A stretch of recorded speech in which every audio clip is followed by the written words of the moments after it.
நேயர்களே வணக்கம். ஒருவருக்கு அரசு சம்பந்தமான பணியில் அமருவதும், அதேபோல் அந்த நபர் செல்வ செழிப்புடன் இருக்க வேண்டும் என்றால், அதற்கு ஜாதக ரீதியான நாம் எப்படி தெரிந்து கொள்ள முடியும்? இதற்கு பல விதிகள் உண்டு. இங்கே நாம் ஒரு விதியை பார்ப்போம். அதாவது, ஒருவருடைய ஜாதகத்தில் சந்திரனுக்கு 10ல் குரு இருக்க அவருக்கு மாலா யோகம் உண்டாகின்றது. இதனுடைய பலன் என்னவென்று சொன்னால், ஒரு அரிதான மற்றும் சக்தி வாய்ந்த யோகமாகும். இது ஒரு நபரின் வாழ்க்கையில் பல நன்மைகளையும் வெற்றிகளையும் கொண்டு வரும் ஆற்றலை கொண்டதாகும்.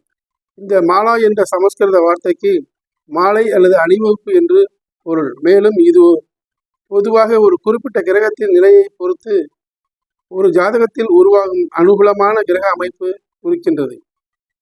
மாலா யோகம் என்பது மிகவும் அரிதான மற்றும் சக்தி வாய்ந்த யோகங்களில் ஒன்றாகும். இது வாழ்க்கையில் செல்வத்தையும் வெற்றியையும் கொண்டு வரும். இந்த யோகம் ஜாதகத்தில் கிரகங்களின் நிலையை அடிப்படையாக கொண்டதாகும். இந்த மாலா யோகம் உள்ள ஒரு நபரின் வாழ்க்கையில் பல நன்மைகள், வெற்றி, செல்வம் மற்றும் உயர்வு போன்றவை இருக்கும் என்று சொல்லப்படுகின்றது.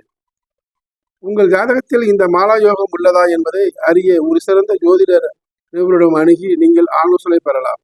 இந்த மாலா யோகம் என்ற வார்த்தைக்கு சில சமயங்களில் தவறான விளக்கம் அளிக்கவும் வாய்ப்பு உள்ளது. இது மாளவிகா யோகம் என்றும் அழைக்கப்படுகின்றது. இது சுக்கிரன் தொடர்பான யோகம். ஜோதிடத்தில் மாலா என்பது ஒரு நபரின் வாழ்க்கை செழிப்பானதாகவும் மகிழ்ச்சியானதாகவும் மாற்றும் ஒரு கிரக அமைப்பாகும். சுருக்கமாக, இந்த மாலா யோகம் என்பது வேத ஜோதிடத்தில் ஒரு சக்தி வாய்ந்த அரிய கிரக அமைப்பாகும். இது ஒரு நபரின் வாழ்க்கையில் வெற்றியை, செழிப்பை கொண்டு வரும் என்று சொல்லப்படுகின்றது.